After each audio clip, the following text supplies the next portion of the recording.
Hello, welcome to another tonal landscape oil painting demonstration. This is your painter in residence. I'm Francis McCarthy. And the painting I'm bringing you today is called Coastal View 6 by 8. I finished painting this yesterday. Oh, and I'm going to tell you right up front, you're going to see the drawing and you're going to see the land, but the sky bit, I forgot to hit record. There's a lot of videos of me painting skies on the channel, though, and I'm going to tell you the reason I went ahead and proceeded. Normally, I would have just stuck it in the folder and kept it as it was. As well as I kind of think this is the sort of scene that the channel doesn't like, but sometimes you guys do, and I don't know. It could be what YouTube's recommending. I don't mind. I composited the reference about 2 or 3 days ago, and I was really itching to get into it. Now, I think you would appreciate seeing the reference image if you're in the masters. If you want to be a master, you'll be in the members area. Now, in the members area, video is real time, and a really good image of my reference image comes up prior to the rest of the video, so you can see what my inspiration was. And honestly, some members of the channel take screenshots of those and use them to do their own paintings and things. That's all fine with me. I don't mind.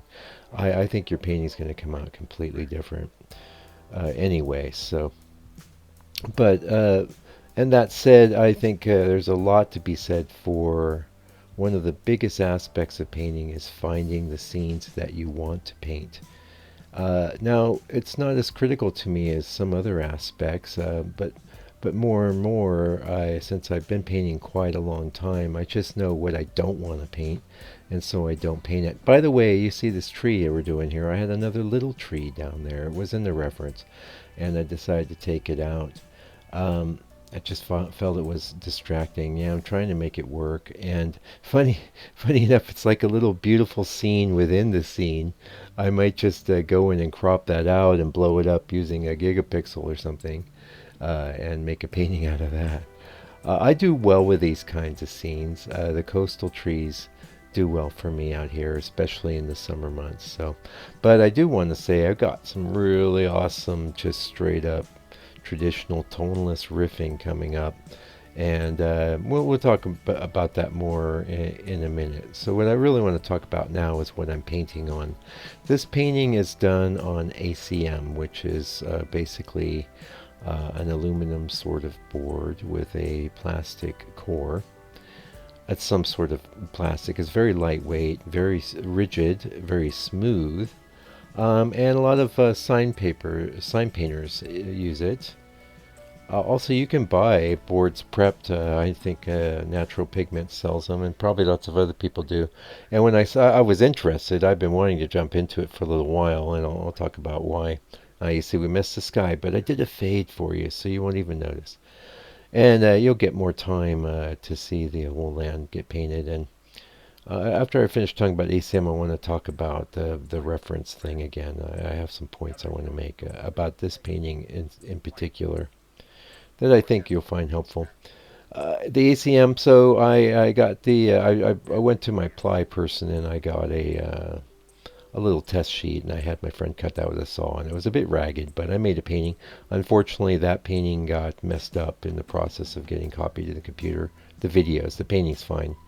Really enjoyed painting on it. Very smooth, very nice. I will have to adjust my prep.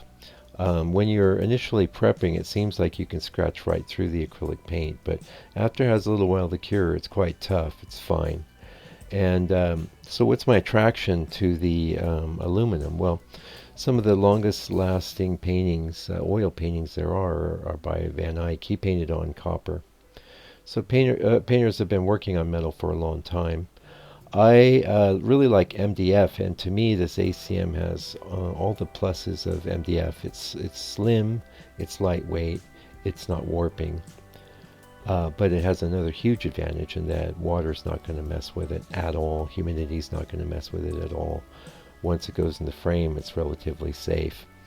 And I'm really excited about that prospect. Now I have a lot of wood boards cut. I'm the kind of, ever since this pandemic we had, and my inability to get certain supplies I needed, I've become a hoarder.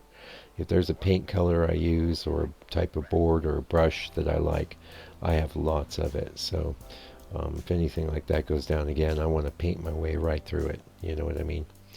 So that's a bit about the ACM. Now, what I want to, we're going to have an ad for the book coming up, and that'll interrupt my my diatribe here. But so I composited this reference, and it was based on like a little very small image I'd found. I had to blow it up, and that looked a little chunky and weird, but I basically did some more compositing in Photoshop, brought in the water at the correct level. I have to say, with these oceanscapes, where that water is, you'll see a lot of times I'm not always able to get the AI in Photoshop to move it where I want. And even if I have it in a good spot, everything I do is about the painting, and I think we'll talk about that some more at the end of the video. But what I was going to say about this reference image, and you might be interested, like I said, to check it out, is there was really cool, quite bright, sort of pyramidal rocks with, oh, here's the book, byproduct of 13 years of intensive study into painting and me working out how to paint in a toneless manner. Now, we shipped 2 of these bad boys just yesterday, and thank you for your support. It's $60 US, international shipping is included. It's not available as an ebook. And if you like how I paint and you like how I work things out, it's all there in one spot for you. Whereas in the videos, it's going to jump around. So anyway, there was these the lights hitting one side of the rock really brightly, and they look really cool. And it's the kind of thing years ago I just would have got lost in it, and I would have probably worked very hard at spending a lot of time in bringing what was in the photo over to the painting. What you are looking at is an extremely simplified version of that, and I left out a lot of things that were cool looking in the reference, but I thought would have been distracting in my painting. For one, the subject is the tree, contrasted against the ocean and the sky. That is the subject, not a bunch of rocks. They looked cool, but they would have been, if I put a lot of energy and focus into that area of the painting, it would have detracted from the tree itself. So I didn't want that. That's not what I was after. I want to make a cool painting of a tree in a scene. And as cool as they looked, now, and you might go, well, you could have just done it, da da da da da. The fact of the matter is, it would have taken a lot of time to work all that out. And that's okay. I don't mind working stuff out. I'm always working things out. But the more time and energy you put into any particular part of your painting, the more energy and attention is going to be focused there by the viewer. So you always want to be very careful. Now, what I aim for is, relatively speaking, the same amount of energy to be expended by myself in painting pretty much every aspect of the scene, because what I'm after is for the whole scene to go in as one whole image at first, and then people will say, oh, that's you. They'll see the sky, and the sky is dark and is contrasted against the sky. So obviously that is the subject. But on one way of looking at it is the entire painting is the subject. Another way of looking at it is you only want to support the focal area, which is the tree here, and everything else is kind of a bit player. Like you have the star of the movie, and then you have all the character actors, right? And they could be brilliant, but they're in a supporting role. So just keep that in mind, and I've learned that the hard way. You could save yourself a lot of time by just remembering that. Maybe make a note to put the most energy into painting the thing that is the focal point.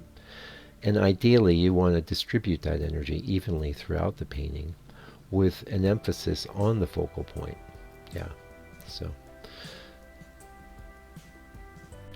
So what do I mean when I say everything I do is about the painting? That could mean a lot of different things. What I'm trying to say is, like, I can have incredibly awesome reference, or I could have reference that has some, funky qualities to it. And I don't mind, because once I start painting, everything I do is about the painting. The reference is just there to spark my imagination. And in this case, you wouldn't believe how different these rocks are than the rocks in the reference. They are completely different, but they sparked my painting. And the thing is, once you put a certain amount of strokes down, every other stroke in the painting has to relate to every other stroke. No part of the painting is isolated. So that is the leader, so to speak. That is where you're going to make your decisions, and that is where you have to reconcile things. Is this aspect of the painting too bright or too dark compared to the other things around it? The things I've done that are successful or mostly successful. And so that's why increasingly I kind of might be floating in the breeze, especially the further you get from the reference image, the more you're going to be sort of winging it.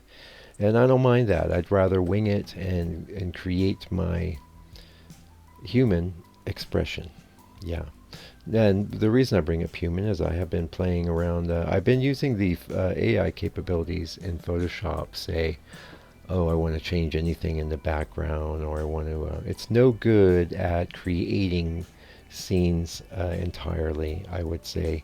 Perhaps, and when I use the AI, I'm not very interested in a 100% prompt-driven exercise. That doesn't interest me at all. And I'm trying to learn more about doing prompts, but always in conjunction with some sort of reference image. I collect images from all over. Most of them are from photos I've taken. This was based on a photo I found on the internet. But I've changed everything extensively, and I didn't use the photo as a photo, so I think I'm okay. I'm just looking for inspiration, and I could find that. Usually, I would find that out in nature with my camera, but in some cases, no. I might be actually, increasingly, it might be a tonalist when I'm doing one of these riffs. I like certain aspects of the master's painting, but there's a lot of it I don't particularly care to do and don't really think is my cup of tea. And that's why I'll change things around and make it a riff. And that gets to what I was going to be talking about, which is you can take your images. Now, a friend of mine had been telling me about Stable Diffusion for a long time. And I think I mentioned a site called Night Cafe on the last video. Don't spend any time with Night Cafe unless your whole existence is making AI images. Now, the problem with making AI images is I don't know how much pride you can take in something that just was generated from a prompt or someone else's image which you messed around with. Now you could say, well, hey Mike, what about your riffs? Now that is the case with my riffs, that they're inspired by the work of another artist. However, I'm always giving attribution for one, and for two, I'm basically saying I'm doing a cover song. And three, and most importantly, I'm creating my own painting with actual paint in the real world, and that is a work of art that will stand on its own. It doesn't matter. No, most people just do not care what my inspiration was for that, whether it was the work of another artist or what have you, a photo, my imagination. It doesn't really matter to them because they're going to respond to the painting. They're going to respond to the scene, and that's as it should be. The using something like Stable Diffusion. So I've been using, just so you know, Stable Diffusion is, I'm not that techie, so some people are installing this stuff on their computers and getting all crazy with it, but I'm using a model of it that is included in something called DreamStudio.ai. Highly recommend that. Of all of the AI things I've looked into, yes, some of them maybe do a little more photoreal. I'm always looking for the output to be as photorealistic as possible. I don't need some kind of style. I'm looking for a reference to make a painting. You know what I'm saying? And I have tried some other models that might do maybe a little more of an edge there. Depends a lot. That depends a lot on the reference and a lot of other factors, of which I'm still just learning. But what I like about them is they're not all spammy. You know, this other site I went to is just spam, spam, spam. Give us money. And the amount of money they wanted was way more than I want to spend. I'm just trying to generate a reference image and use it for a painting. So, but I landed on this Dream. I'm going to give you the address again. It's called dreamstudio.ai. What's great about it is you basically can pay $10. You get 1,000 credits. And I recommend doing only one generation of each scene and then moving your sliders. Don't do the four unless you're looking for some radical type stuff. Anyway, check it out. And we'll talk more about that as we troll on down the lane. Until I come back with another video, take good care of yourself, your family, all your loved ones. Stay out of trouble. God bless you and your family, and fight the power.